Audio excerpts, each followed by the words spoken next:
नमस्कार दोस्तों, मैं पंडित के शर्मा, संपादक ज्योतिष गुरु मासिक पत्रिका स्वागत करता हूं आपका इस YouTube चैनल में और स्वागत करता हूं आपका इस खास कार्यक्रम में। दोस्तों, जैसा कि आप जानते हैं, इस कार्यक्रम के माध्यम से हम आपके समक्ष उपस्थित होते हैं। बहुत ही ज्ञानवर्धक, रोचक, जिज्ञासु विषय लेकर बात करते हैं हम धर्म, अध्यात्म, व्रत, पर्व, त्योहार आदि की। चलिए, आज हम बात करने जा रहे हैं बहुत ही प्रसिद्ध, बहुत ही बड़े पर्व यानी छठ पर्व की।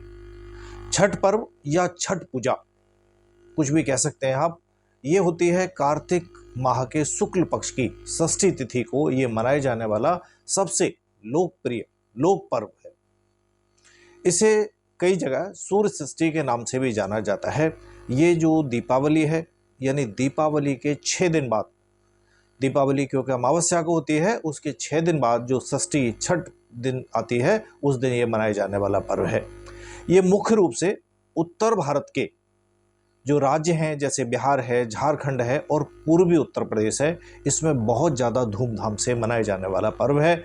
छठ पूजा पर यानी छठ पर्व पर सूर्य देव और छठी मैया की पूजा और उन्हें अर्घ देने का विधान होता है। पिछले कुछ वर्षों से अगर हम देखें तो पिछले कुछ समय से छठ पूजा एक प्रकार से लोक पर्व के रूप में उसको एक विशेष पहचान मिली है और अब लगभग पूरे देश ही नहीं, पूरे विदेश में भी अब ये बहुत ज़्यादा अच्छे से मनाया जाने लगा है। इसके साथ साथ अब इसकी जो विशेष रौनक है वो आप बिहार में, झारखंड में, या ये भी कह सकते हैं कि अब आप बाकी के जो मेट्रो सिटीज़ हैं या भारत के बाहर के भी जो कंट्रीज़ हैं, उन सभी में छठ पर्व एक विशेष पर्व, एक बड़ा पर्व बन गया है। सभी लोग उनको मनाते हैं। इसमें ये होना आवश्यक नहीं है कि जो बिहार या झारखंड या पूर्वी उत्तर प्रदेश से संबंध रखते हैं, ऐसा नहीं है। अब सभी लोग इसको बहुत अच्छे से मनाने लगे हैं।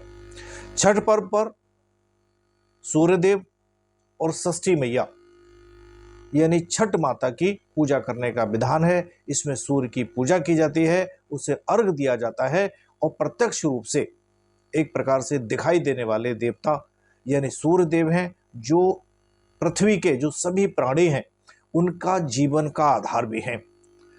उनकी पूजा होती है। सूर्य के साथ साथ छठी मैया की भी पूजा इस त्योहार पर की जाती है।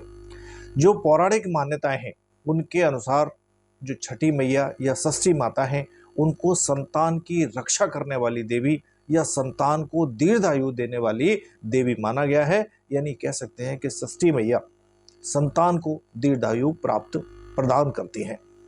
शास्त्रों की बात करें हम तो षष्ठी देवी को ब्रह्मा जी की जो मानस पुत्री के रूप में कहा गया है या माना गया है।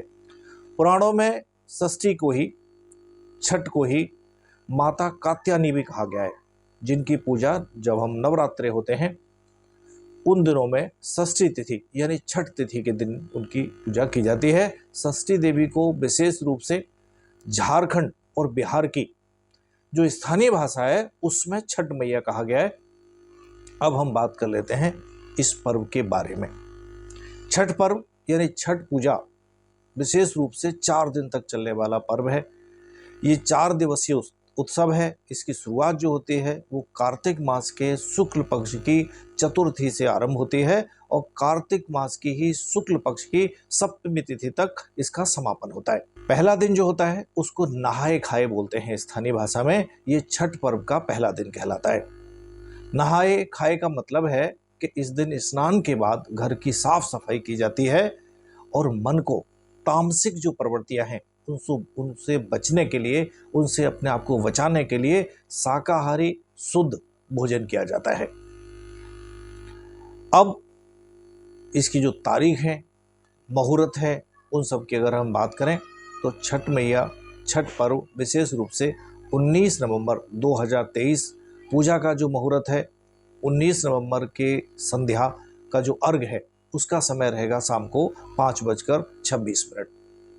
20 नवंबर को ऊषा अर्घ यानी सूर्योदय के समय पर अर्घ देने का जो विधान है वो 6:47 पर रहेगा। ये समय हम दिल्ली के आधार पर बता रहे हैं। अगर आप कहीं और हैं तो जो सूर्योदय का जो समय है उसमें जो भी 2-4-5 मिनट का फर्क है उसके आधार पर ये समय आगे पीछे किया जा सकता है। चलिए अब आगे बात करते हैं। जैसा कि बताया हमने कि भाई 6 दिन तक चलने वाला ये पर्व है। कुछ समय से पूरे देश में क्या विदेशों में भी इसको बहुत अच्छे से मनाए जाने का जो पर्व है वो मनाया जा रहा है। षष्ठी देवी को ब्रह्मा जी की मानस पुत्री माना गया है, ये हमने बताया। उसके अलावा नवरात्रों में जो सभी लोग नवरात्रों की पूजा करते हैं, तो नवरात्रों में जो छठा दिन होता है यानी षष्ठ दिन जो होता है, कात्यायनी माता को भी इनका ही रूप माना गया है। चलिए बात कर लेते हैं दूसरे दिन की। दूसरे दिन को खरना बोलते हैं। खरना छठ पूजा का ये दूसरा दिन होता है। खरना का मतलब होता है पूरे दिन उपवास रखना, यानी उपवास से, खरना का मतलब जो है वो उपवास से है। इस दिन व्रत करने वाले जो लोग हैं वो व्यक्ति जल की एक बूंद भी ग्रहण नहीं करते हैं, यानी निर्जला जल व्रत रखते हैं, उपवास रखते हैं। संध्या के समय गुड़ की खीर, घी लगी हुई रोटी और फलों का सेवन करते हैं। साथ ही घर के जो बाकी के सदस्य हैं उनको भी यही सब प्रसाद के तौर पर दिया जाता है। अब बात करते हैं तीसरे दिन की, क्योंकि ये पर्व जैसा मैंने बताया कि लगातार कई दिन चलता है। जो तीसरा दिन होता है उस दिन शाम के समय संध्या अर्घ वाला दिन होता है। ये छठ पर्व के तीसरे दिन यानी कार्तिक शुक्ल की षष्ठी जो होती है, मुख्य रूप से संध्या के समय सूर्य देव को अर्घ दिया जाता है। शाम को बांस की टोकरी में फल, टेकुआ, चावल के लड्डू आदि ये सब रख के उनसे अर्घ का सूप जो है वो सजाया जाता है। उसके बाद जिन लोगों ने व्रत रखा है यानी व्रती जो होते हैं वो अपने परिवार के साथ सूर्य को अर्घ देते हैं। अर्घ के समय सूर्य देव को जल और दूध भी चढ़ाया जाता है और प्रसाद से भरे हुए सूप से छठी मैया की पूजा की जाती है। सूर्य देव की उपासना करने के बाद रात्रि में छठी देवी के जो लोकल भाषा के गीत होते हैं वो सब गाए जाते हैं और उसकी व्रत की जो कथा होती है वो भी सुनने और सुनाने का विधान है। अब बात करते हैं चौथे दिन की, यानी ऊषा अर्घ। छठ पर्व के अंतिम दिन यानी आखिरी दिन सुबह के समय सूर्य देव को अर्घ दिया जाता है। इस दिन सुबह सूर्योदय से पहले ही नदी के घाट पर पहुंचकर उगता हुआ सूरज यानी उगते हुए सूर्य को अर्घ देने का विधान है। इसके बाद छठ माता से संतान की रक्षा और पूरे परिवार के लिए सुख और शांति का वरदान मांगा जाता है। पूजा करने के बाद जो व्रती होते हैं वो कच्चे दूध का शरबत पीकर थोड़ा सा प्रसाद खाकर उस व्रत को पूरा करते हैं, यानी पारण करते हैं। पूजा करने की जो विधि है उसके बारे में आइए बात कर लेते हैं। छठ पूजा से पहले जो सामग्री आपने जुटानी है उसको जुटा लें और फिर सूर्यदेव को विधि विधान से अर्घ दें। क्या चाहिए? बांस की 3 बड़ी टोकरी, बांस या पीतल के बने हुए 3 सूप, थाली, दूध और गिलास, चावल, लाल सिंदूर, दीपक, नारियल, हल्दी, गन्ना, सुथनी, सब्जी, शकरकंदी, नाशपाती, एक बड़ा नींबू, शहद, पान, साबुत सुपारी, कैरा, कपूर, चंदन और मिठाई। प्रसाद के रूप में टेकुआ, मालपुआ, खीर पूड़ी, सूजी का हलवा, चावल से बने हुए लड्डू ये भी ले सकते हैं। विधि जो होती है उसकी चलिए बात कर लेते हैं। बांस की टोकरी में ये सभी उपरोक्त सामग्री जो है उसको रखते हैं। सूर्य को अर्घ देते समय प्रसाद को सूप में रखें और सूप में ही दीपक जलाएं, फिर नदी में उतरकर सूर्यदेव को अर्घ दें। अब बात कर लेते हैं छठ मैया या छठी पूजा से जुड़ी हुई जो पौराणिक कथा है उसके बारे में।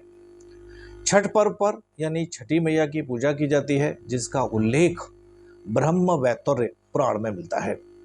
एक कथा के अनुसार प्रथम मनु स्वयंभू के पुत्र राजा प्रियव्रत, इनके कोई संतान नहीं हुई।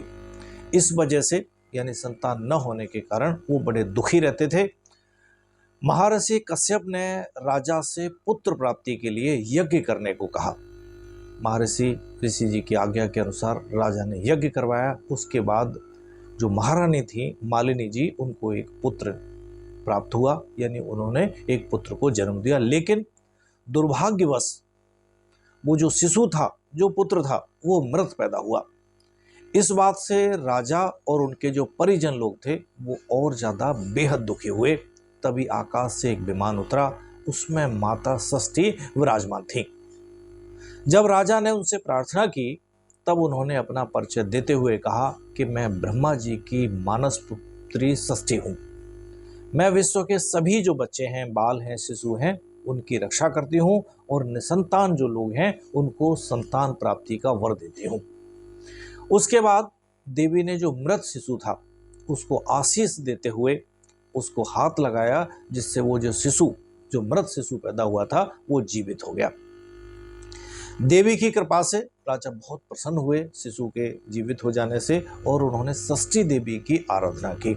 ऐसी मान्यता है कि उसके बाद धीरे धीरे हर ओर उनके राज्य में, राज्य के बाहर हर ओर जो है षष्ठी पूजा का यानी छठ पूजा का जो प्रसार था, लोगों के बीच में धीरे धीरे प्रचार हुआ।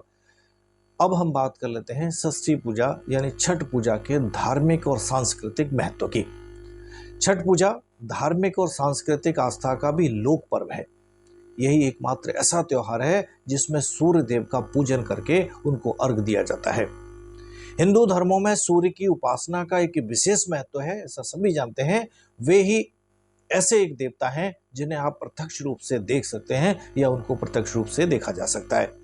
वेदों में सूर्य देव को जगत की आत्मा का कहा गया है या आत्मा का स्वरूप माना गया है। सूर्य के प्रकाश से कई रोगों की मुक्ति होती है, या ये कह सकते हैं कि सूर्य के प्रकाश में कई रोगों को नष्ट करने की क्षमता होती है। सूर्य के शुभ प्रभाव से व्यक्ति आरोग्य, तेज, आत्मविश्वास की प्राप्ति कर सकता है। वैदिक ज्योतिष में सूर्य को आत्मा, पिता, पूर्वज, मान सम्मान, उच्च सरकारी सेवा, इन सब चीजों का कारक माना गया है। छठ पूजा पर सूर्यदेव और षष्ठी माता के पूजन से व्यक्ति को संतान सुख, मनोवांछित फल की प्राप्ति होती है। सांस्कृतिक रूप से छठ पर्व की सबसे बड़ी विशेषता यह है कि यह पर्व बड़ी ही सादगी, पवित्रता और प्रकृति के प्रेम के साथ मनाया जाता है। अब हम बात कर लें अगर छठ पूजा के खगोलीय और ज्योतिषीय दृष्टिकोण की, तो वैज्ञानिक और ज्योतिषीय दृष्टिकोण से भी छठ का जो पर्व है उसका बहुत ज़्यादा महत्व है। कार्तिक शुक्ल पक्ष की षष्ठी तिथि एक विशेष खगोलीय अवसर है। इस समय पर सूर्य धरती के दक्षिणी गोलार्ध में स्थित रहता है। इस दौरान सूर्य की जो पराबैंगनी किरणें होती हैं वो पृथ्वी पर सामान्य से अधिक मात्रा में एकत्रित हो जाती हैं। ये हानिकारक किरणें जो होती हैं उनका सीधा असर लोगों की आँखों, पेट और त्वचा पर पड़ता है। छठ पर्व पर सूर्यदेव की उपासना और अर्घ देने से जो पराबैंगनी किरणें हैं वो मनुष्य को हानि न पहुंचाएं, इसलिए सूर्य की पूजा का महत्व और बढ़ जाता है। हम आशा करते हैं कि छठ पूजा पर आधारित ये वीडियो आपको निश्चित रूप से पसंद आएगा। हमारी पूरी टीम की ओर से आप सभी दर्शकों को छठ पूजा की हार्दिक शुभकामनाएं। अगर आप हमारे चैनल पर अभी नए हैं तो तुरंत सब्सक्राइब करें, साइड में लगे बेल आइकन को दबाएं ताकि आप ऐसी ज्ञानवर्धक, रोचक, जिज्ञासु जानकारियों से कहीं वंचित ना रहें। आज के लिए इतना ही, आज्ञा दीजिए। नमस्कार।